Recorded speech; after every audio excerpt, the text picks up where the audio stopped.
नमस्कार प्यारे विद्यार्थियों, मैं रवि भारद्वाज संतुलित भोजन जैव अणु टॉपिक के बारे में आप सभी बच्चों का हार्दिक अभिनंदन करता हूं। दोस्तों, आज की क्लास जो हमारी रहने वाली है बहुत ही बेहद इम्पोर्टेंट क्लास है। लगभग हर प्रतियोगी भर्ती परीक्षा के अंदर ये टॉपिक आता है जिसका नाम है बायोमोलिक्यूल्स, जैव अणु, या हम कह सकते हैं संतुलित भोजन। कहीं पर ये आपको बायोमोलिक्यूल्स के नाम से मिलेगा, कहीं पर ये मिलता है संतुलित भोजन। एक्चुअली बायोमोलिक्यूल्स की हम बात करें तो ये आपके सेकंड ग्रेड केमिस्ट्री में लिखा मिलता है बायोमोलिक्यूल्स के नाम से। बैलेंस डाइट बायोमोलिक्यूल्स में ही बैलेंस डाइट होती है, याद रखना। उन सब के बारे में हम चर्चा करने वाले हैं। अलग से आपको दे रखा है कि भोजन के प्रमुख अवयव, संतुलित भोजन या बायोमोलिक्यूल्स, तो ये टॉपिक हमें कंप्लीट पढ़ना होता है। सबसे पहले हम बात करते हैं दोस्तों, ये बायोमोलिक्यूल्स जो होते हैं ये क्या होते हैं? जैव अणु होते हैं। जैव अणु क्यों कहा जाता है? क्योंकि इनसे मिलकर के हमारा शरीर बना होता है। इनसे मिलकर के क्या बनता है? हमारा शरीर बना होता है। ऐसे अणु जो जीव के शरीर में मौजूद होते हैं उन्हें क्या कहा जाता है? जैव अणु कहा जाता है। जैव अणु क्या होते हैं? जैव अणु, बायोमोलिक्यूल्स। क्या है? बायोमोलिक्यूल्स। बायोमोलिक्यूल्स का मतलब हुआ कि जो जीव के अंदर पाए जाते हैं उनको क्या कहा जाता है? बायोमोलिक्यूल्स कहा जाता है। इसका अर्थ हम लिखेंगे जीवित ऊतकों में समस्त कार्बनिक यौगिक क्या कहलाते हैं? बायोमोलिक्यूल्स कहलाते हैं। जीवित ऊतकों में उपस्थित सभी कार्बनिक यौगिक क्या कहलाते हैं? बायोमोलिक्यूल्स कहलाता है। या हम कह सकते हैं कि भैया संतुलित भोजन क्या होता है, बैलेंस डाइट क्या होती है। तो संतुलित भोजन का मतलब क्या होगा? ऐसा भोजन जिसमें भोजन के सभी अवयव मौजूद हों। आप जो डेली भोजन लेते हो उस भोजन के अंदर क्या क्या होना जरूरी है? तो उस भोजन के अंदर हम बात करें तो इस भोजन में एक तो कार्बोहाइड्रेट होना जरूरी है, इसके अलावा प्रोटीन होना जरूरी है, फैट वसा होना जरूरी है, विटामिन्स होना जरूरी है, खनिज लवणों का होना जरूरी है, जल का होना जरूरी है, रुक्षांश रेशों का होना जरूरी है। यदि आपके भोजन में कंप्लीट चीजें आ जाती हैं इसका मतलब आप संतुलित आहार ले रहे हो। और संतुलित आहार का मतलब ये हुआ कि हमारा आयुर्वेद ये कहता है कि यदि कोई व्यक्ति नियमित रूप से संतुलित आहार ले तो उसकी बॉडी में कई सारे रोग ऐसे हैं जो जन्म नहीं ले सकते हैं। उन्हें अभावजन्य रोग कहा जाता है, डेफिशिएंसी डिजीज के नाम से जाना जाता है। तो क्या क्या इसके अंदर आते हैं संतुलित भोजन में? यानी संतुलित भोजन का मतलब होता है ऐसा भोजन जिसमें भोजन के सभी अवयव यानी कंपोनेंट्स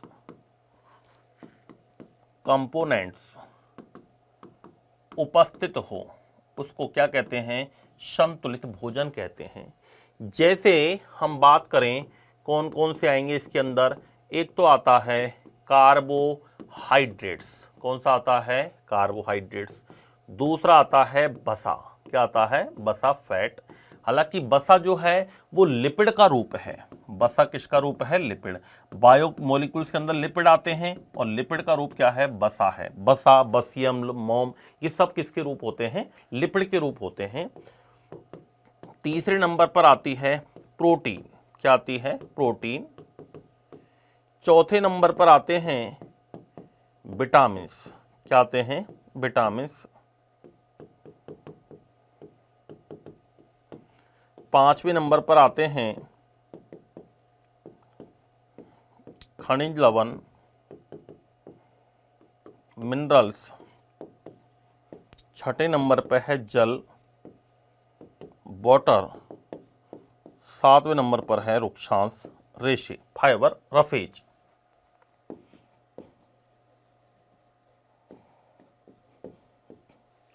तो ये सारी चीज़ें हैं जो हमारे भोजन में प्रतिदिन लेना जरूरी है। एक छोटा सा डायग्राम मैंने आपके सामने दिया है जिसके माध्यम से हम ये कह सकते हैं कि हमारे भोजन में हमें क्या क्या लेना अति आवश्यक है।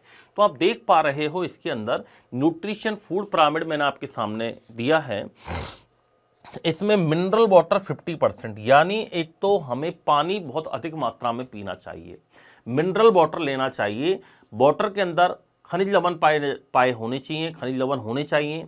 और जो अपन पानी लेते हैं याद रखना, ये जीव द्रव्य का सर्वाधिक भाग बनाता है। हमारे जीव द्रव्य का मैक्सिमम भाग जो होता है वो जल होता है, याद रखना। सेकंड नंबर पर होता है प्रोटीन। क्या होता है? प्रोटीन। फिर आता है वसा की मात्रा, फिर आती है कार्बोहाइड्रेट की मात्रा। इस प्रकार से अलग अलग परसेंटेज के रूप में पाई जाती है। तो मिनरल वाटर लेना चाहिए। वेजिटेबल्स, सब्जियां हमें यूज में लेनी चाहिए। फ्रूट्स, फल वगैरह यूज में लेने चाहिए। 20% कार्बोहाइड्रेट भी हमें उपयोग में लेनी चाहिए। कार्बोहाइड्रेट के रूप में से ग्रेन्स वगैरह हैं, अनाज, इसमें ओट्स वगैरह आ सकती है, बिस्किट आ सकती है, रेड राइस चावल आ सकते हैं, सीरियल्स ग्रेन्स अनाज वगैरह आ सकते हैं।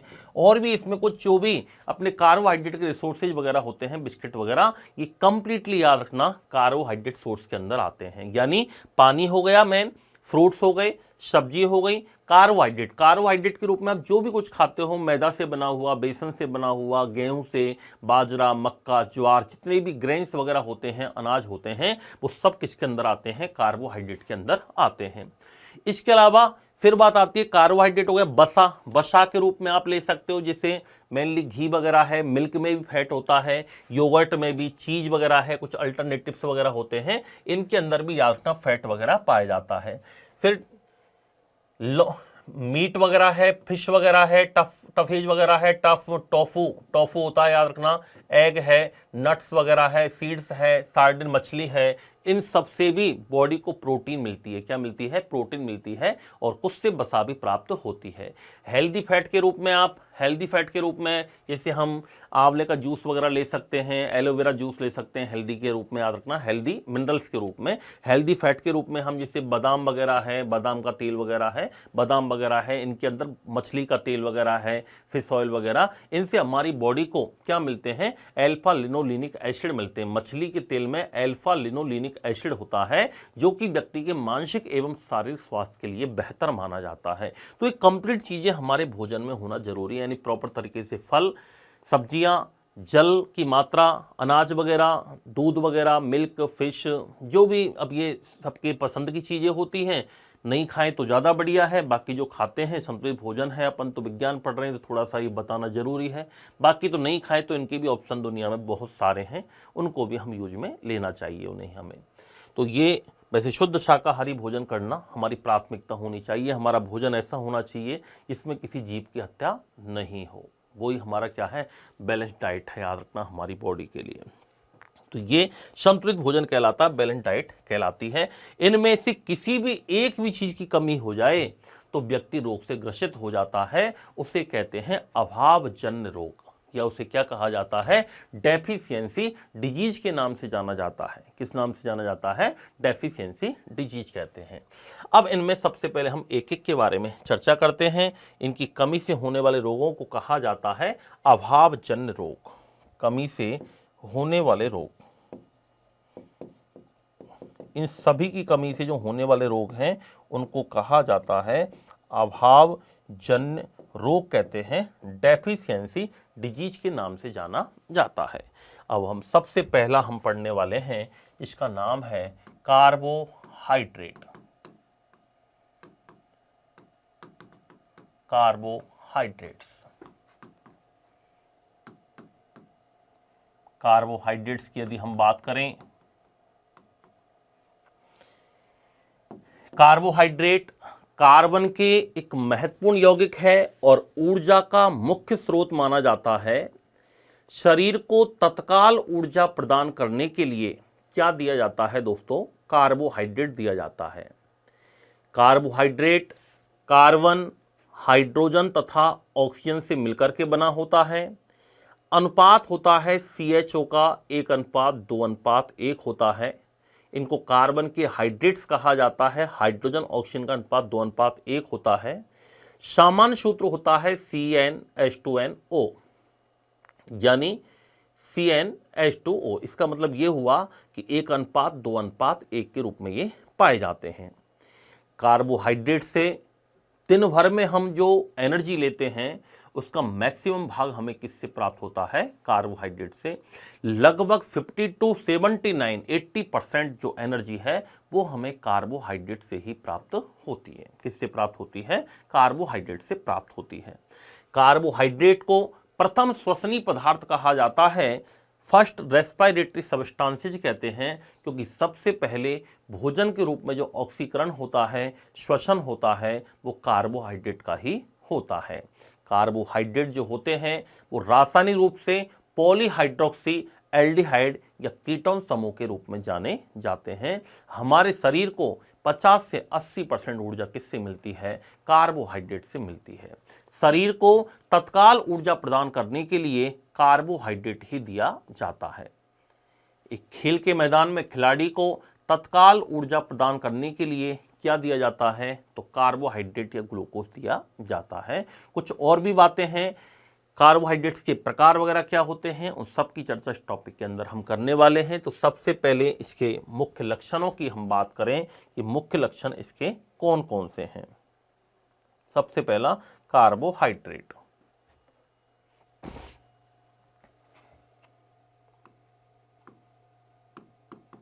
मुख्य लक्षणों की यदि हम बात करें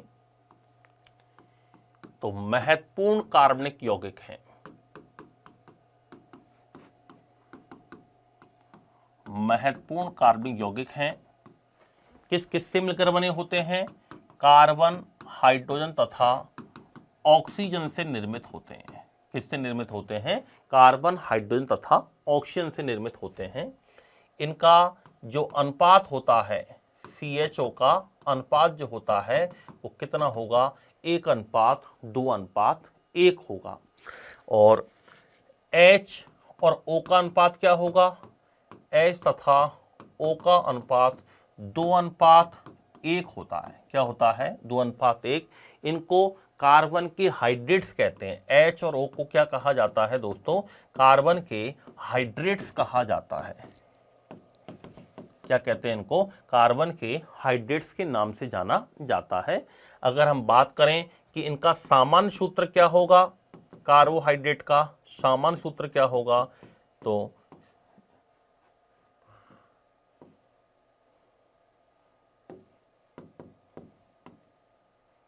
CH2O। इसमें अपन लिख सकते हैं अपन 1:2:1, या फिर हम लिख सकते हैं होल n, CH2O का होल n। अगर हम बात करें, ये ऊर्जा के मुख्य स्रोत हैं, याद रखना, ऊर्जा के मुख्य स्रोत हैं। शरीर को तत्काल ऊर्जा प्रदान करने वाले स्रोत हैं। शरीर को तत्काल ऊर्जा प्रदान करने वाले स्रोत कौन से होते हैं? कार्बोहाइड्रेट होते हैं। शरीर को तत्काल ऊर्जा प्रदान करने वाले स्रोत कौन से हैं? कार्बोहाइड्रेट हैं, याद रखना। प्रथम श्वसनीय पदार्थ कहा जाता है। खेल के मैदान में खिलाड़ी को तत्काल ऊर्जा प्रदान करने के लिए क्या दिया जाता है? ग्लूकोज या कार्बोहाइड्रेट दिया जाता है। खेल के मैदान में खिलाड़ी को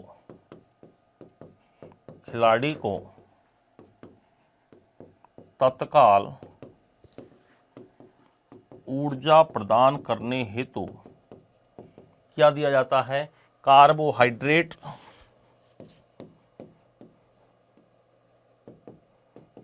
या ग्लूकोज दिया जाता है। खेल के मैदान में खिलाड़ी को तत्काल ऊर्जा प्रदान करने के लिए क्या दिया जाता है? कार्बोहाइड्रेट या ग्लूकोज दिया जाता है। प्रथम श्वसनीय पदार्थ कहा जाता है इनको। प्रथम श्वसनीय पदार्थ कहते हैं। फर्स्ट रेस्पिरेटरी सब्सटेंसेस, प्रथम श्वसनीय पदार्थ कहते हैं। सबसे पहले श्वसन जो होता है वो किसका होता है, याद रखना, कार्बोहाइड्रेट का होता है। रासायनिक रूप से क्या होते हैं ये, पॉलीहाइड्रोक्सी एल्डिहाइड। रासायनिक रूप से यदि हम बात करें कि रासायनिक रूप से कार्बोहाइड्रेट क्या होते हैं, तो रासायनिक रूप से कार्बोहाइड्रेट पॉलीहाइड्रोक्सी एल्डिहाइड होते हैं। पॉलीहाइड्रोक्सी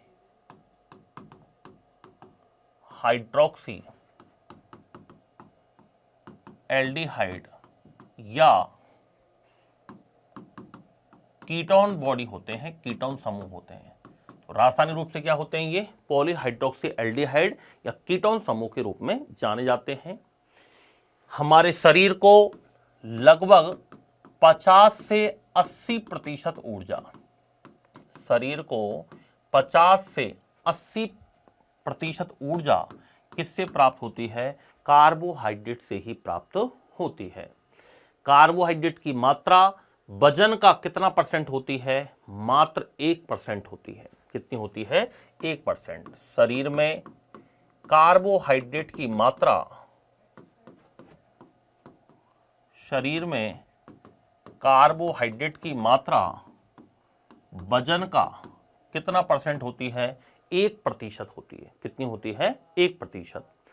कार्बोहाइड्रेट का पाचन का अंतिम उत्पाद जो होता है दोस्तों, वो ग्लूकोज होता है। आपसे कुछ भी खा लो, कार्बोहाइड्रेट के रूप में आप कुछ भी खाओ, लास्ट में जाकर के आपको सबसे क्या मिलने वाला है, ग्लूकोज मिलना है।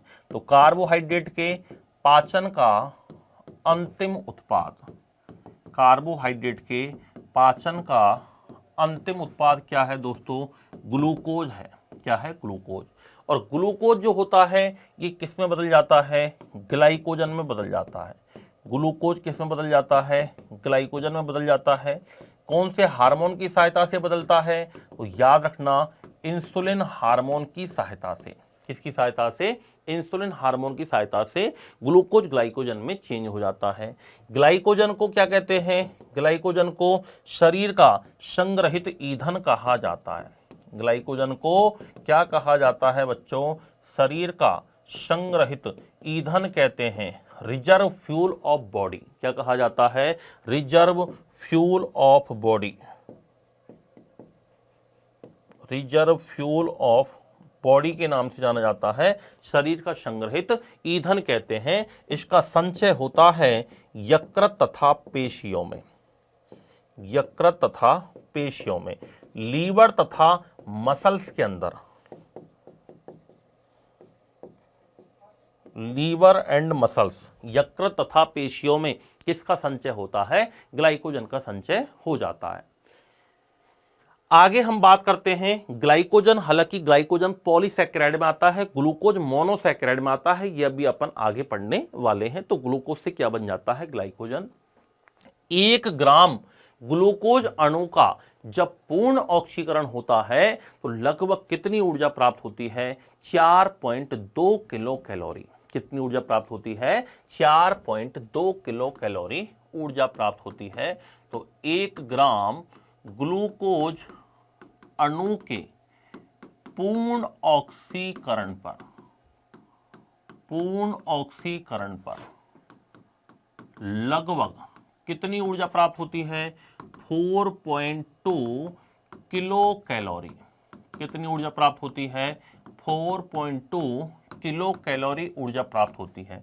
और 1 ग्राम वसा का ऑक्सीकरण होगा तब कितनी होगी, 9.3 किलो कैलोरी। याद रखना, वसा से कार्बोहाइड्रेट की तुलना में जस्ट डबल एनर्जी मिलती है दोस्तों। इसीलिए वसा शरीर के लिए ज्यादा हानिकारक होती है, क्योंकि हम यूज में कम आती है, ले ज्यादा लेते हैं तो एक्स्ट्रा डिपॉजिट हो जाती है वो, जिसको हम चर्बी कह सकते हैं या वसा संयोजी ऊतक के रूप में भी जानते हैं। तो 1 ग्राम ग्लूकोज अणु के पूर्ण ऑक्सीकरण पर बताओ कितनी ऊर्जा प्राप्त होगी, 4.2 किलो कैलोरी ऊर्जा प्राप्त होती है। कार्बोहाइड्रेट जो होते हैं इनसे हमारे शरीर को लगभग 50 से 80% ऊर्जा प्राप्त होती है। कितनी ऊर्जा प्राप्त होती है, 50 से 80% ऊर्जा प्राप्त होती है। इनसे शरीर को ऊर्जा प्राप्ति जो होती है वो लगभग कितनी होती है, 50 से 80% होती है। वजन की मात्रा स्वस्थ व्यक्ति का 1% होती है। कितनी होती है, याद रखना, 1% के रूप में ये पाए जाते हैं। शरीर को ऊर्जा प्राप्ति 50 से 80% होती है। सरल कार्बोहाइड्रेट जो जल में घुलनशील और स्वाद में मीठे होते हैं उन्हें शर्करा कहते हैं। क्या कहते हैं, शर्करा कहा जाता है। सरल कार्बोहाइड्रेट्स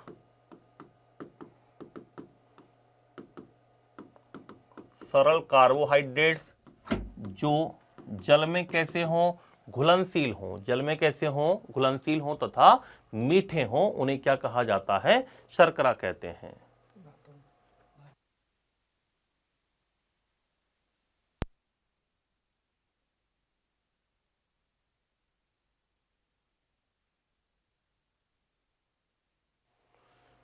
तो सरल कार्बोहाइड्रेट जो जल में घुलनशील होते हैं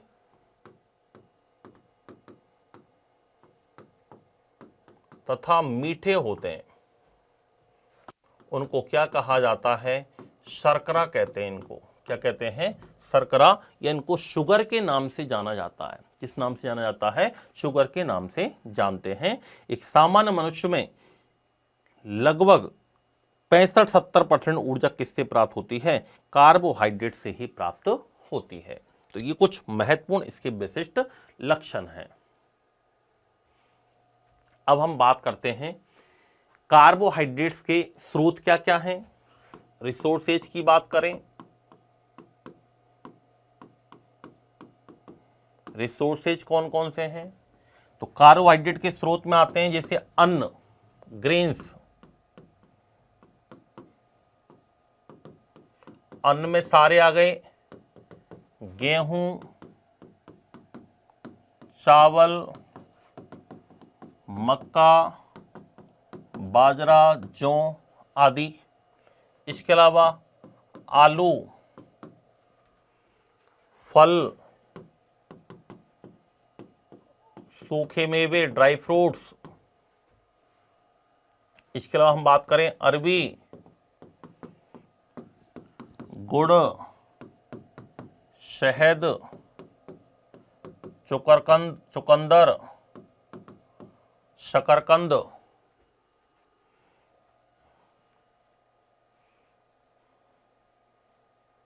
फ्रूट्स वगैरह, ये सब किस में आ जाते हैं, याद रखना।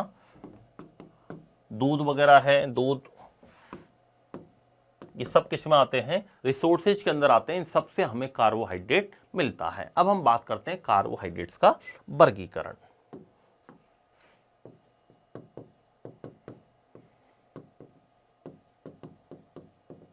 कार्बोहाइड्रेट्स का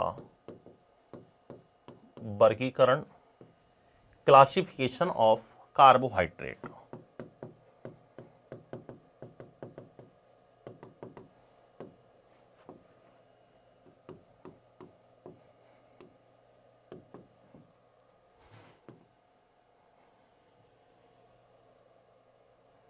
क्लासिफिकेशन ऑफ कार्बोहाइड्रेट। कार्बोहाइड्रेट्स के वर्गीकरण की हम बात करें तो ये 3 टाइप के होते हैं। एक तो आता है मोनोसैकेराइड। हालांकि ये जो वर्गीकरण किया जाता है वो किसके आधार पर किया जाता है, तो सैकेराइड्स की संख्या और जल अपघटन के आधार पर है। सैकेराइड्स की संख्या 3 टाइप्स,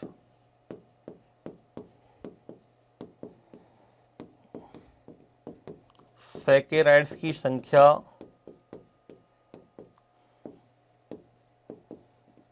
तथा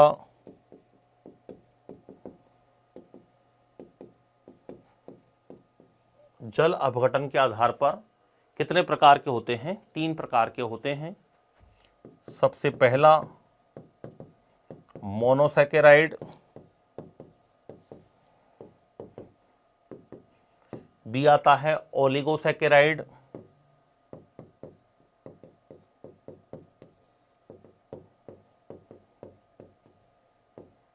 और सी आता है पॉलीसैकेराइड।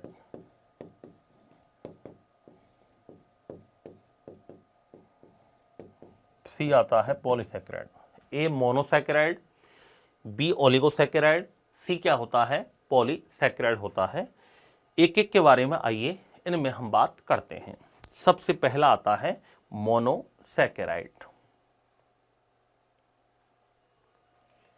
सबसे पहला है मोनोसैकेराइड। मोनो का मतलब एक होता है, डाई का ओलिगो का मतलब 2 से 10 होते हैं, पॉली का मतलब होता है बहुत ज्यादा। मोनोसैकेराइड जो होते हैं सबसे सरलतम कार्बोहाइड्रेट होते हैं, इनका जलीय अपघटन नहीं होता, यानी इनके टूटने पर कुछ और नहीं बनता है, घुल तो जाते हैं ये, इन अपघटन नहीं होता इनका, याद रखना। ये सरलतम कार्बोहाइड्रेट है, सरलतम कार्बोहाइड्रेट्स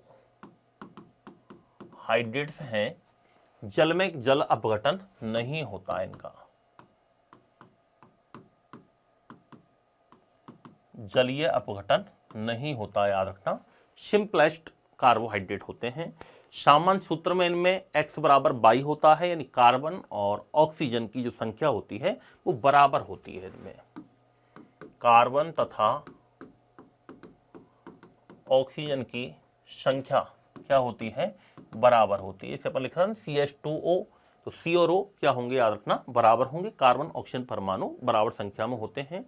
जब कार्बोहाइड्रेट का ऑक्सीकरण होता है तो सबसे पहला पद आता है इसमें फास्फोरिलीकरण। सिंपल कोई क्वेश्चन आ जाए कि कार्बोहाइड्रेट के ऑक्सीकरण में प्रथम पद कौन सा होता है, फास्फोरिलीकरण होता है। कार्बोहाइड्रेट्स के ऑक्सीकरण जब होता है तो इसका जो प्रथम पद है वो हमें याद रखना है। प्रथम पद पे क्या होता है, इसका फास्फोरिलीकरण होता है। क्या होता है, फास्फोरिलीकरण इसके कार्बोहाइड्रेट के ऑक्सीकरण का प्रथम पद होता है। आगे हम बात करते हैं, इनकी जो संरचना होती है वो बलय रूप में भी पाई जाती है और सीधी श्रृंखला के रूप में भी होती है। इनकी संरचना की बात करें हम तो संरचना बलय के रूप में भी होती है। जैसे 6 सदस्यीय बलय होती है पाइरेनोज, 5 सदस्यीय बलय होती है फ्यूरेनोज, ठीक है। और ये पाइरेनोज और फ्यूरेनोज जो शब्द हैं ये हावर्त ने दिए हैं। किसने दिए हैं, हावर्त ने दिए हैं। तो इनकी जो संरचना होती है वो बलय या सीधी श्रृंखला के रूप में पाई जाती है, बलय या सीधी श्रृंखला नुमा भी होती है। एक उदाहरण के लिए अपन बात करें, 6 सदस्यीय बलय, इसका एग्जाम्पल है पाइरेनोज। क्या है, पाइरेनोज। और एक 5 सदस्यीय बलय, 5 सदस्यीय बलय ये होती है फ्यूरेनोज। ये जो शब्द दिए ना, शब्द के प्रतिपादक वो है हावर्त। शब्द के प्रतिपादक कौन है, हावर्त ने दिए हैं। तो ये कुछ उदाहरण याद रखना, बलय या सीधी श्रृंखला के रूप में उपस्थित होते हैं। पाइरेनोज, फ्यूरेनोज ये इनके मोस्ट एग्जाम्पल हैं। एक मोनोसैकेराइड होता है जिसके अंदर मैंने आपको एक लाइन लिखवाई है कि कार्बोहाइड्रेट जो होते हैं वो रासायनिक रूप से एल्डिहाइड या कीटोन समूह होते हैं। अब जो एल्डिहाइड समूह होता है उनको तो कहा जाता है एल्डोज, और जो कीटोन समूह होते हैं उनको कहते हैं कीटोज। तो कई बार आता है कि एल्डिहाइड समूह का उदाहरण, एल्डोज का उदाहरण कौन सा है, कीटोज का उदाहरण कौन सा है। थोड़ा सा अच्छा प्रश्न है, याद रखना, सेकंड ग्रेड फर्स्ट ग्रेड में आ सकता है। ये टीजीटी पीजीटी जो एग्जाम होते हैं इनके अंदर क्वेश्चन पूछा जाता है। नॉर्मली थर्ड ग्रेड के अंदर यहाँ तक का लेवल कम पूछ जाता है, लेकिन आजकल क्या है दोस्तों, लेवल बढ़ रहा है, तो कहीं ना कहीं छोटे एग्जाम्स के अंदर भी कई बार 1-2 प्रश्न तो थोड़े से लेवल के आते हैं। तो हम इतना लेवल लेकर के चलेंगे ताकि आपको बिल्कुल कोई परेशानी नहीं हो, अधिक से अधिक मैटर आपको मिले। तो मोनोसैकेराइड जिनमें स्वतंत्र रूप से एल्डिहाइड समूह होता है, स्वतंत्र एल्डिहाइड समूह होता है, इनको कहा जाता है एल्डोज। क्या कहा जाता है इनको? एल्डोज कहते हैं। फॉर एग्जाम्पल, उदाहरण, एल्डोज के अंदर आते हैं इसे erythrose, ribose, arabinose, deoxyribose, glucose, galactose, mannose, इन सब के अंदर ओज शब्द आ रहा है ना, याद रखना। एल्डोज कहते हैं इनको। क्या कहते हैं? एल्डोज। तो जैसे इरिथ्रोज, इसके अलावा राइबोज, इरिथ्रोज याद रखना, राइबोज, ये भी किसका उदाहरण है? एल्डोज का उदाहरण है। अरेबिनोज, डीऑक्सीराइबोस,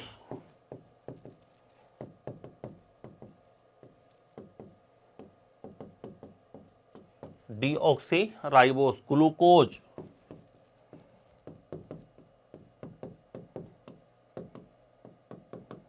गैलेक्टोज,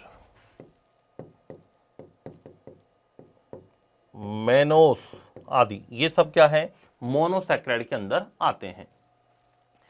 और जिनमें कीटोन समूह होता है वो कीटोज कहलाते हैं। जिनमें स्वतंत्र कीटोन समूह होता है वो कहलाते हैं कीटोज। क्या कहलाते हैं? कीटोज। स्वतंत्र एल्डिहाइड समूह होगा तो उन्हें एल्डोज कहेंगे। Erythrose, ribose, arabinose, deoxyribose, glucose, galactose, mannose, ये सब किस में आते हैं? एल्डोज शुगर में आती हैं। कीटोज शुगर जिनमें कीटोन समूह पाया जाता है, जैसे इरिथ्रोलोज,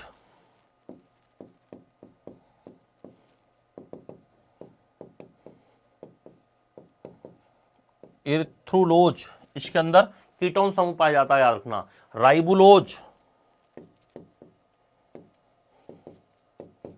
राइबोस और राइबुलोज अलग है। राइबुलोज याद रखना कीटोन के अंदर आता है। जाइलुलोज,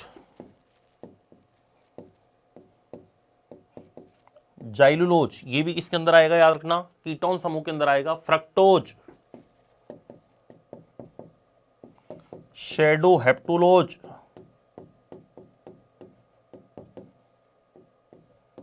आदि। तो याद रखना ये सब किस में आते हैं? कीटोन में आते हैं। किस में आते हैं? कीटोन। फ्रक्टोज याद रखना कीटोज में आता है। ग्लूकोज, गैलेक्टोज किस में आते हैं? एल्डोज में आते हैं। किस में आते हैं? एल्डोज के अंदर आते हैं। तो ये हमारे एल्डोज तथा कीटोज की बात हुई। अगला पार्ट आता है हमारा, सभी मोनोसैकराइड जो होते हैं, एक इंपॉर्टेंट पॉइंट लिख रहा हूं, याद रखना, सभी मोनोसैकराइड जो होते हैं वो अपचायक शर्करा होती है। किस शर्करा होती है? अपचायक शुगर होती है। आया हुआ क्वेश्चन है एक बार, ये शायद पटवारी में ये प्रश्न पूछा जा चुका है कि मूत्र में ग्लूकोज की उपस्थिति का पता कौन से परीक्षण द्वारा लगाया जाता है? एलडीसी या पटवारी में क्वेश्चन आ चुका है। तो बेनेडिक्ट टेस्ट या एक फेलिंग टेस्ट होता है जिसके माध्यम से मूत्र में ग्लूकोज की उपस्थिति का पता लगाया जाता है। होता क्या है, किस आधार पर होता है? तो सभी मोनोसैकराइड जो होती हैं वो अपचायक शर्करा होती हैं, याद, रिड्यूसिंग शुगर होती हैं, क्योंकि इनका जो स्वतंत्र CHO ग्रुप होता है जिसको एल्डिहाइड ग्रुप कहते हैं, उसमें जो CO या अपन यह कह सकते हैं एल्डिहाइड ग्रुप जो होता है वो Cu++ को Cu में अपचयित कर देते हैं। एल्डिहाइड ग्रुप जो होता है वो Cu++ आयन को Cu+ आयन में अपचयित करते हैं। और मोनोसैकराइड का जो ये गुण होता है ये ही फेलिंग टेस्ट या बेनेडिक्ट टेस्ट का मुख्य आधार माना जाता है। इस परीक्षण के द्वारा ही मूत्र में ग्लूकोज की उपस्थिति का पता लगाया जाता है। तो सभी मोनोसैकराइड कैसी होती हैं? अपचायक शर्करा होती हैं। सभी मोनोसैकराइड, ये क्वेश्चन यहां से लैब असिस्टेंट में भी यहां से एक बार क्वेश्चन आया हुआ है। सभी मोनोसैकराइड अपचायक शर्करा होती है। रिड्यूसिंग शुगर,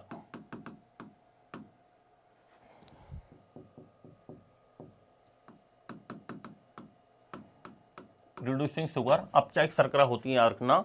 इनमें जो स्वतंत्र एल्डिहाइड समूह जो होता है ये Cu++ को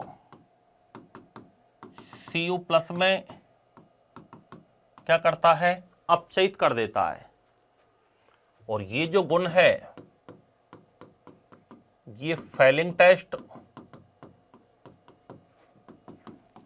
या बेनेडिक्ट टेस्ट का मुख्य आधार माना जाता है और इसके माध्यम से मूत्र में ग्लूकोज की उपस्थिति का पता लगाया जाता है।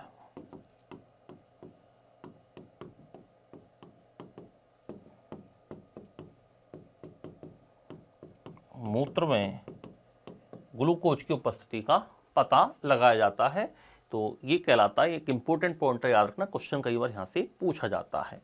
अब हम बात करते हैं मोनोसैकेराइड्स का वर्गीकरण, क्लासिफिकेशन ऑफ मोनोसैकेराइड्स। की मोनोसैकेराइड्स में भी जब कार्बन की संख्या 3 है तो क्या कहेंगे, 4 है तो क्या कहेंगे, 5 है तो क्या कहेंगे, 6 है तो क्या कहेंगे। Classification of monosaccharide on the basis of number of carbons.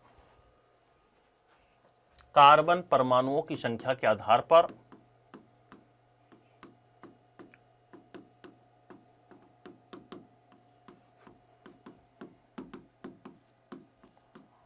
Carbon परमाणुओं की संख्या के आधार पर मोनोसैकेराइड्स का वर्गीकरण।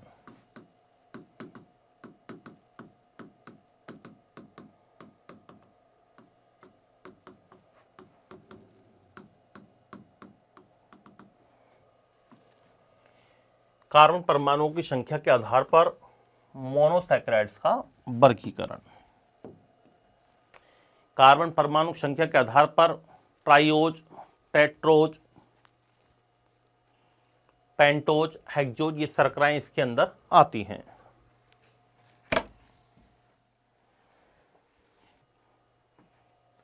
सबसे पहले नंबर पर हम बात करते हैं, पहले नंबर पर आता है ट्राइओज।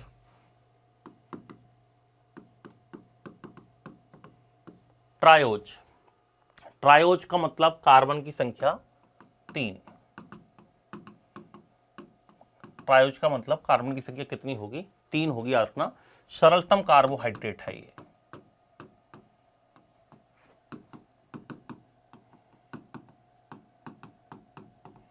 सरलतम कार्बोहाइड्रेट्स के अंदर आता है।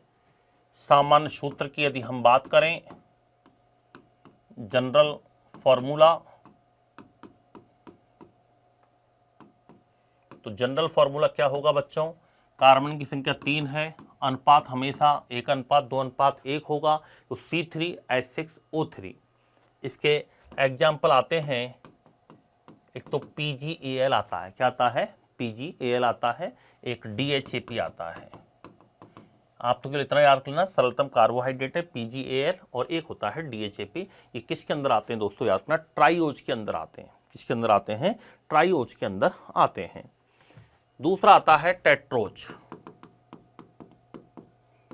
टेट्रोज का मतलब हुआ कार्बन की संख्या 4। कार्बन संख्या 4 होगी तो सामान्य सूत्र क्या होगा,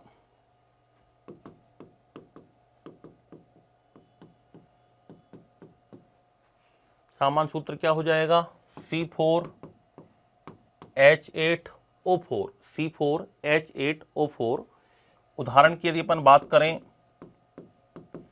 तो टेट्रोज का उदाहरण होता है, याद रखना, इरिथ्रोज और इरिथ्रुलोज। इरिथ्रोज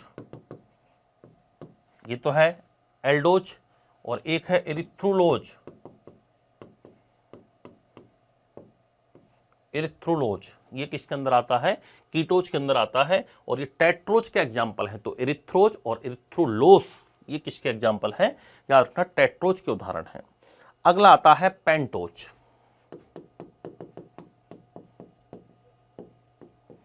पेंटोज शुगर, पेंटोज शुगर में कार्बन की संख्या कितनी होनी चाहिए, 5। कार्बन की संख्या कितनी होनी चाहिए, 5। सामान्य सूत्र C5H10O5। एग्जाम्पल, पेंटोज के अंदर आता है जाइलोज, जाइलुलोज, जाइलोज, एक आता है जाइलुलोज, जाइलोज, जाइलुलोज, एक आता है डीऑक्सीराइबोस, डीऑक्सीराइबोस शुगर, एक आता है राइबोज, एक आती है अरेबिनोज शुगर,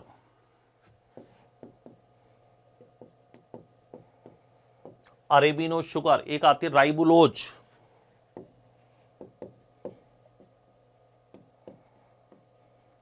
तो याद रखना एरिथ्रोज और इरिथ्रोलोज तो किस में आएंगे, टेट्रोज में आते हैं, और xylose, xylulose, deoxyribose, ribose, arabinose, ribulose, ये सारी शुगर किस में आती हैं, पेंटोज शुगर में आती हैं। किस में आती हैं, याद रखना पेंटोज शुगर के अंदर आती हैं।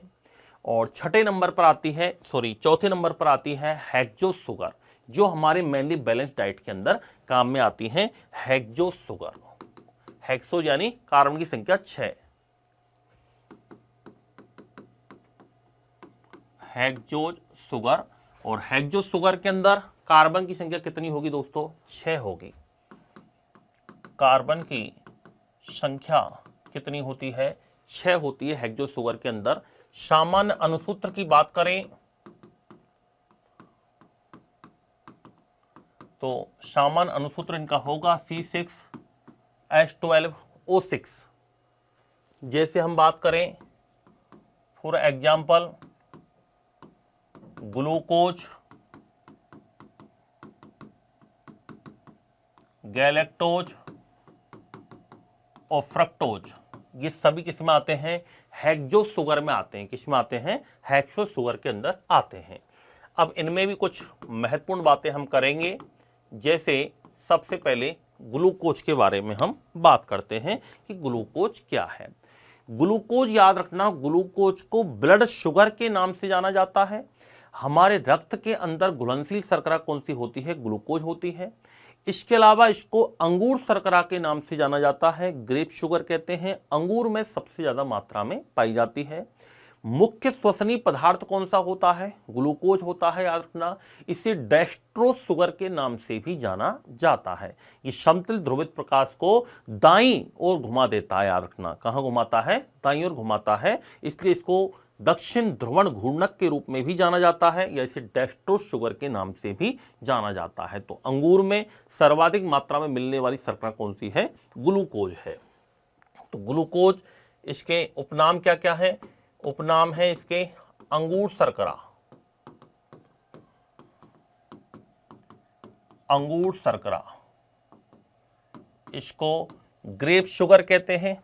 इसके अलावा इसको रक्त शर्करा कहते हैं।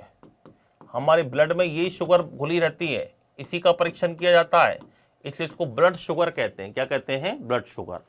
ये अंगूर में अधिक मात्रा में मिलती है।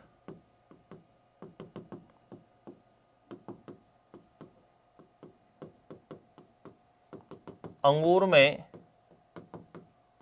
अधिक मात्रा में क्या होती है, ये उपस्थित होती है, और रुधिर में पाई जाती है। ये रुधिर में, शरीर के अंदर याद रखना, बॉडी के अंदर रुधिर में पाई जाती है। शरीर में रुधिर के अंदर अधिक मात्रा में क्या होती है, उपस्थित होती है। मुख्य श्वसनीय पदार्थ के रूप में जाना जाता है।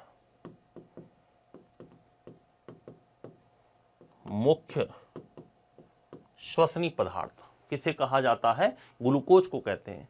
समतल ध्रुवित प्रकाश को दाईं ओर घुमा देता है ग्लूकोज, याद रखना, इसलिए इसको डेक्स्ट्रोज के नाम से जाना जाता है। और दक्षिण ध्रुवण घूर्णक कहा जाता है। इसको क्या कहा जाता है, दक्षिण ध्रुवण घूर्णक कहा जाता है। जबकि वाम ध्रुवण घूर्णक का मतलब बाईं दिशा में मोड़ने वाला कौन होता है, फ्रक्टोज होता है। कौन होता है, फ्रक्टोज। तो फ्रक्टोज को तो कहते हैं वाम ध्रुवण घूर्णक, और ग्लूकोज को क्या कहा जाता है, दक्षिण ध्रुवण घूर्णक के रूप में भी जाना जाता है। तो समतल ध्रुवित प्रकाश को, ये इंपॉर्टेंट पॉइंट है थोड़ा सा, ये ग्रेड के लिए काम में आता है। समतल ध्रुवित प्रकाश को, या फिर देखो आजकल कोई लेबल नहीं रहा, हो सकता है पटवारी, पीएसआई, अपना जो भी अपने श्रेणी के जो एग्जाम चलते हैं, छोटे एग्जाम हैं, उन सभी के अंदर दोस्तों पूछा जा सकता है।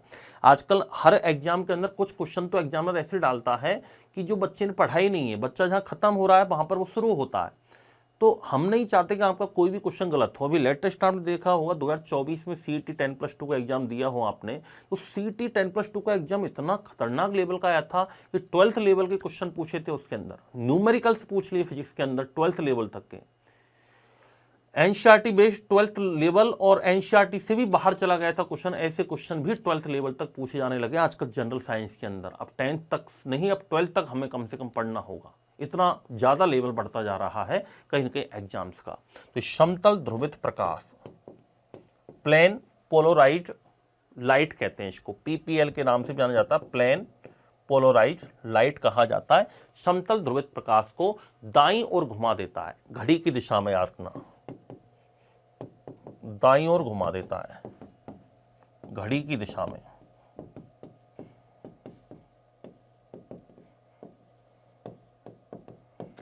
इसलिए इसको क्या कहते हैं, दक्षिण ध्रुवण घूर्णक कहा जाता है, दक्षिण ध्रुवण घूर्णक के नाम से भी इसको जाना जाता है। इसे डेक्स्ट्रोज शुगर भी कहा जाता है, डेक्स्ट्रोज शर्करा के नाम से किसे जाना जाता है, ग्लूकोज को जाना जाता है। तो ग्लूकोज का उपनाम अंगूर शर्करा, रक्त शर्करा, अंगूरों में सबसे ज्यादा मात्रा में होती है, रुधिर में अधिक मात्रा में होती है, मुख्य श्वसनीय पदार्थ है, समतल ध्रुवित प्रकाश को दाईं ओर घुमा देता है, दक्षिण ध्रुवण घूर्णक के नाम से जाना जाता है, डेक्स्ट्रोज शुगर के नाम से भी जाना जाता है। अगला एग्जाम्पल आता है इसका फ्रक्टोज। कौन सा आता है, हेक्सोज शुगर में अगला एग्जाम्पल आता है फ्रक्टोज। फ्रक्टोज, फ्रक्टोज को दोस्तों फ्रूट शुगर कहते हैं, फलों में सबसे ज्यादा पाई जाती है ये, और सबसे ज्यादा मीठा कार्बोहाइड्रेट है, सबसे ज्यादा मीठी शर्करा के रूप में जाना जाता है फ्रक्टोज को। सबसे मीठा पदार्थ पूछे या सबसे मीठी कृत्रिम शर्करा पूछे तो आंसर होगा नियाटेम, एस्पार्टेम, सैक्रीन। सैक्रीन जनरली आता है ऑप्शन में, बाकी सैक्रीन से भी ज्यादा होता है नियाटेम। चीनी से लगभग 2000 गुना मीठा पदार्थ यदि है तो नियाटेम है, जिसे कृत्रिम शर्करा के नाम से भी जाना जाता है। लेकिन शर्करा की बात करें, यदि नेचुरल शुगर की बात करें, प्राकृतिक शर्करा की बात करें, तो आंसर क्या होगा, फ्रक्टोज होगा। सबसे ज्यादा मीठा कार्बोहाइड्रेट होता है, शहद में और फलों में सबसे ज्यादा पाया जाता है। इसको शहद शर्करा कहते हैं या फल शर्करा, फ्रूट शुगर के नाम से भी जाना जाता है। ये समतल ध्रुवित प्रकाश को बाईं दिशा में मोड़ देता है, इसलिए इसको वाम ध्रुवण घूर्णक के नाम से भी जाना जाता है। इसे लेब्यूलोज शुगर भी कहते हैं। क्या कहते हैं, लेब्यूलोज शुगर के नाम से जाना जाता है। तो फ्रक्टोज की हम बात करें, फ्रक्टोज सबसे मीठी शर्करा है, सबसे मीठी शर्करा है। इसको फल शर्करा कहते हैं, फ्रूट शुगर कहा जाता है, क्योंकि ये फलों में सर्वाधिक होती है, फ्रूट शुगर कहते हैं। शहद शर्करा भी कहते हैं, हनी शुगर भी कहा जाता है इसको, हनी शुगर कहते हैं। शहद में उपस्थित होती है, हनी शुगर कहा जाता है। इसके अलावा हम बात करें समतल ध्रुवित प्रकाश को बाईं दिशा में मोड़ती है। इससे पहले एक और बात करते हैं अपन, इसको वीर्य शर्करा भी कहते हैं, सीमन के अंदर पाई जाती है ये, सीमन शुगर कहते हैं। पुरुषों में जनन द्रव्य में पाई जाती है, पुरुषों में जनन द्रव्य या देहिक द्रव्य या वीर्य कहते हैं इसको, देहिक द्रव्य में उपस्थित होता है। देहिक द्रव्य जनन द्रव्य में पाई जाने वाली शर्करा कौन सी है, वीर्य शर्करा है। तो फ्रक्टोज शुगर शुक्र द्रव्य के अंदर पाई जाती है, ये सेमिनल फ्लूइड के अंदर पाई जाती है। समतल ध्रुवित प्रकाश, प्लेन पोलराइज्ड लाइट, इसको क्या काम करता है, ये बाईं दिशा में मोड़ देता है, बाईं दिशा में मोड़ता है, इसलिए इसको क्या कहते हैं, वाम ध्रुवण घूर्णक कहते हैं, वाम ध्रुवण घूर्णक के नाम से भी जाना जाता है। तो समतल ध्रुवित प्रकाश को बाईं दिशा में ये मोड़ देता है। तो ये हो गया हमारा फ्रक्टोज। क्या हो गया दोस्तों, फ्रक्टोज। फिर आती है इसमें एक गैलेक्टोज, एक एग्जाम्पल आता है इसका गैलेक्टोज, जिसे ब्रेन शुगर कहते हैं। क्या कहते हैं, ब्रेन शुगर कहते हैं। तो अगला एग्जाम्पल आता है गैलेक्टोज।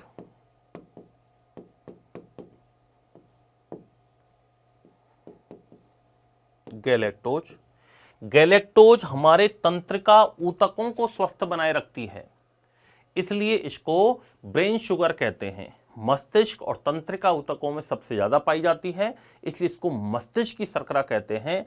और याद रखना, यह शर्करा कभी भी स्वतंत्र रूप में नहीं पाई जाती है। सिंगल आपको ऐसा डायरेक्ट एग्जाम्पल नहीं मिलेगा, या डायरेक्ट आपको ऐसा कोई स्रोत नहीं मिलेगा कि उसको आप लें, खाएं और आपको सीधा गैलेक्टोज मिल जाए। ये हमेशा कुछ यौगिकों में एक अवयव के रूप में मिलती है, जैसे लैक्टोज में पाई जाती है। आप दूध पियोगे, दूध से आपको मिलेगा लैक्टोज, फिर लैक्टोज का पाचन होगा तो बनेगा शरीर में ग्लूकोज और गैलेक्टोज। ग्लूकोज शरीर को ऊर्जा देगा, ब्लड के अंदर घुलनशील रहता है, और गैलेक्टोज जो होगा वो हमारे ब्रेन की पावर को बढ़ाता है। तो दूध पीना स्वास्थ्य के लिए लाभदायक है। दूसरा, दूध में हमारे शरीर के लिए सभी आवश्यक एमिनो अम्ल पाए जाते हैं, इसलिए दूध का सेवन प्रतिदिन व्यक्ति को करना चाहिए। तो गैलेक्टोज याद रखना, मस्तिष्क और तंत्रिका ऊतकों में सर्वाधिक पाई जाती है।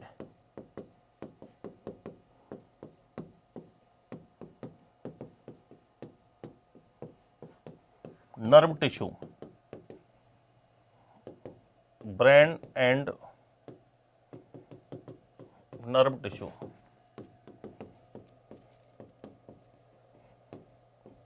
सर्वाधिक उपस्थित होती है। मस्तिष्क और तंत्रिका ऊतकों में सबसे ज्यादा पाई जाती है, इसको ब्रेन शुगर कहते हैं।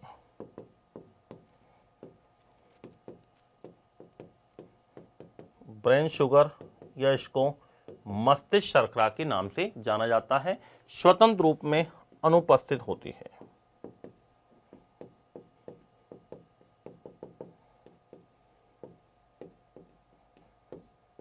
स्वतंत्र रूप में अनुपस्थित शर्करा है। ये कुछ यौगिकों में एक अवयव के रूप में पाई जाती है।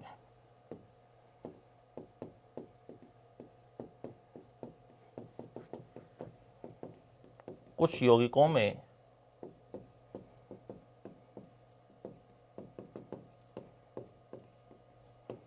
एक अवयव के रूप में क्या होती है, उपस्थित होती है। और जैसे लैक्टोज, लैक्टोज में पाई जाती है, याद रखना।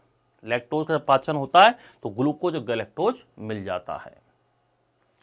तो गैलेक्टोज, ये गैलेक्टोज, फ्रक्टोज और ग्लूकोज, ये तीनों ही किसके उदाहरण हैं, हेक्सोज शुगर के उदाहरण हैं। ये किसके उदाहरण हैं, हेक्सोज। हेक्सोज यानी 6, हेक्सोज शर्करा कहते हैं इनको।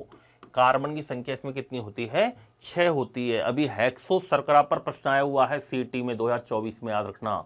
लास्ट ईयर 2024 में क्वेश्चन पूछा जा चुका है। और 5वें नंबर पर आता है,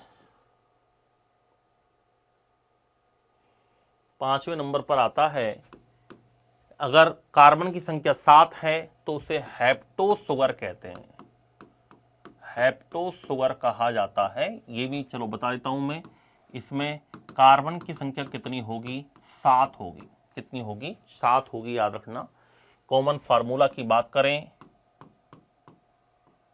जनरल फार्मूला C7H14O7 होगा। और इसका जो एग्जाम्पल है वो है सेडो हेप्टुलोज। सेडो हेप्टुलोज याद रखना, सेडो हेप्टुलोज इसका क्या होता है, एग्जाम्पल होता है। ये आपको याद रखना है। ये हेप्टोज शुगर के अंदर आती है। किस में आती है ये? हेप्टोज के अंदर आती है।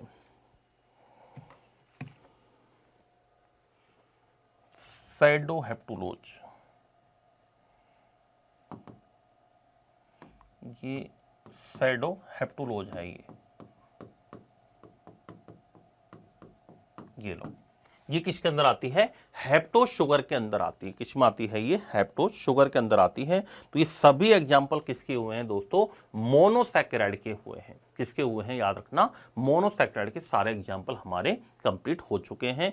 तो हमने इस वीडियो के अंदर, इस क्लास के अंदर क्या क्या पढ़ लिया है दोस्तों? तो मोनोसैकेराइड के अंदर हमने सबसे पहले हमने आज का जो टॉपिक लिया है नया, वो कौन सा है दोस्तों? हमारा जैव अणु है, बायोमोलिक्यूल्स या संतुलित भोजन। इसमें पहला हमने स्टार्ट किया है कार्बोहाइड्रेट। कार्बोहाइड्रेट भोजन के अवयवों का एक महत्वपूर्ण अवयव है, जो कि शरीर को मुख्य रूप से ऊर्जा प्रदान करता है, ऊर्जा का मुख्य स्रोत है, तत्काल ऊर्जा स्रोत के रूप में इसको जाना जाता है। संतुलित भोजन में कार्बोहाइड्रेट, वसा, प्रोटीन, विटामिन, खनिज लवण, जल, रुक्षांश, ये सभी चीजें आती हैं। कार्बोहाइड्रेट के मुख्य लक्षण में महत्वपूर्ण कार्बनिक यौगिक है, कार्बन हाइड्रोजन ऑक्सीजन से मिलकर बना होता है। अनुपात इनका 1:2:1 होता है। हाइड्रोजन ऑक्सीजन का अनुपात 2:1 होता है। इन्हें क्या कहा जाता है? कार्बन के हाइड्रेट्स कहते हैं। सामान्य सूत्र होता है CH2O का होल N।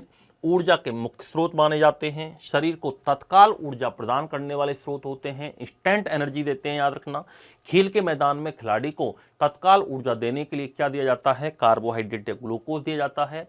प्रथम श्वसनीय पदार्थ कहते हैं, फर्स्ट रेस्पिरेटरी सब्सटेंसेज कहा जाता है। रासायनिक रूप से कार्बोहाइड्रेट पॉलीहाइड्रोक्सी एल्डिहाइड या कीटोन बॉडी होते हैं, कीटोन समूह होते हैं। शरीर को 50 से 80% ऊर्जा कार्बोहाइड्रेट से प्राप्त होती है। कार्बोहाइड्रेट की मात्रा वजन का 1% होती है। कार्बोहाइड्रेट के पाचन का अंतिम उत्पाद ग्लूकोज होता है। ग्लूकोज से ग्लाइकोजन बनता है इंसुलिन हार्मोन की सहायता से।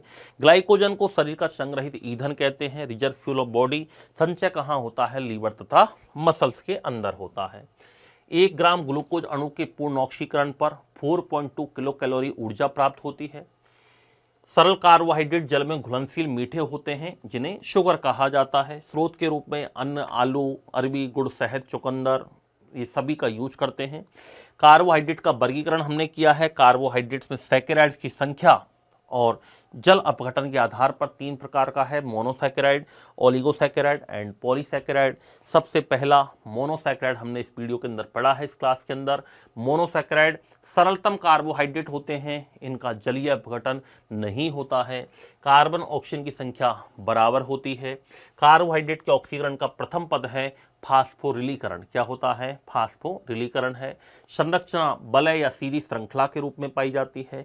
वलय के रूप में 6 सदस्यीय वलय को कहा जाता है पाइरिनोज, 5 सदस्यीय वलय को कहते हैं फ्यूरिनोज। ये शब्द किसने दिए हैं? हावर्थ ने दिए हैं। मोनोसैकेराइड में स्वतंत्र एल्डिहाइड समूह है तो एल्डोज बोलेंगे, स्वतंत्र कीटोन समूह है तो उनको कीटोज कहेंगे। एल्डोज का उदाहरण है erythrose, ribose, arabinose, deoxyribose, glucose, galactose, mannose. स्वतंत्र कीटोन समूह कीटोज कहलाते हैं। इसे erythrulose, ribulose, xylulose, fructose, sedoheptulose, ये सब किसके अंदर आते हैं? रखना, कीटोज के अंदर आते हैं। सभी मोनोसैकेराइड अपचायक शर्कराएं होती हैं। इनका स्वतंत्र एल्डिहाइड समूह जो होता है वो Cu++ को Cu+ में अपचेत कर देता है, जो कि फेलिंग टेस्ट या बेनेडिक्ट टेस्ट का मुख्य आधार माना जाता है। पटवारी में प्रश्न आया हुआ है और मूत्र में ग्लूकोज की उपस्थिति का पता इससे लगाया जाता है। कार्बन परमाणु की संख्या के आधार पर मोनोसैकेराइड का वर्गीकरण हमने किया है। Triose, tetrose. ट्राइओज का मतलब कार्बन की संख्या 3, सरलतम कार्बोहाइड्रेट है। अनुपात 1:2:1 होता है, इसलिए सामान्य सूत्र क्या बनेगा? C3H6O3। उदाहरण है PGL पॉलीग्लिसरॉल्डिहाइड, DHAP। टेट्रोज में कार्बन की संख्या 4 होगी, C4H8O4। एरिथ्रोज, एरिथ्रोलोज इसके एग्जाम्पल होंगे। पेंटोज में कार्बन की संख्या 5 होगी, सामान्य सूत्र C5H10O5 होगा। Xylose, xylulose, deoxyribose, ribose, arabinose, ribulose sugar, ये सब किसके अंदर आते हैं? याद रखना, पेंटोज शुगर के अंदर आते हैं। हेक्सो शुगर कार्बन की संख्या 6 है, सामान्य अनुसूत्र C6H12O6 है। इंपोर्टेंट है, याद रखना। बैलेंस डाइट में मेनली यही आती हैं हमारे, अभी क्वेश्चन भी आया हुआ है। ग्लूकोज, गैलेक्टोज, फ्रक्टोज, ये तीनों किस में आते हैं? हेक्सोज शुगर में आते हैं। ग्लूकोज को ग्रेप शुगर, ब्लड शुगर कहते हैं, अंगूरों में पाई जाती है, ब्लड में पाई जाती है, मुख्य श्वसनीय पदार्थ है। समतल ध्रुवित प्रकाश को दाईं ओर घुमाती है, इसको दक्षिण ध्रुवन घूर्णक कहा जाता है। डेक्स्ट्रोज शुगर के नाम से जाना जाता है। इसके बाद हमने पढ़ा था फ्रक्टोज सबसे मीठी शुगर है, फ्रूट शुगर कहते हैं, फलों में पाई जाती है, शहद में पाई जाती है, शहद शुगर कहते हैं, वीर्य में होती है, समतल ध्रुवित प्रकाश को बाईं दिशा में मोड़ती है, वाम ध्रुवन घूर्णक के नाम से जाना जाता है। गैलेक्टोज ब्रेन शुगर है, तंत्रिका ऊतकों में सबसे ज़्यादा मात्रा में होती है, ब्रेन शुगर है, ब्रेन की पावर बढ़ाती है, स्वतंत्र अवस्था में नहीं पाई जाती है, यौगिकों में अवयव के रूप में पाई जाती है, याद रखिएगा। हेप्टोज शुगर कार्बन की संख्या 7 है, जनरल फार्मूला C7H14O7 होता है। उदाहरण है इसका सैडोहेप्टोलोज। ये हो चुका है हमारा मोनोसैकेराइड कंप्लीट। तो उम्मीद करता हूं बहुत अच्छे से शानदार तरीके से आपको मोनोसैकेराइड क्लियर हो गया होगा। सभी भर्ती परीक्षाओं के लिए दोस्तों ये बहुत ही इंपॉर्टेंट है। नेक्स्ट पार्ट के अंदर हम पढ़ेंगे मोनोसैकेराइड का पार्ट 2, जिसमें हम ओलिगोसैकेराइड और पॉलीसैकेराइड की चर्चा करेंगे। तो हमारा फिर कार्बोहाइड्रेट कंप्लीट हो जाएगा। धन्यवाद।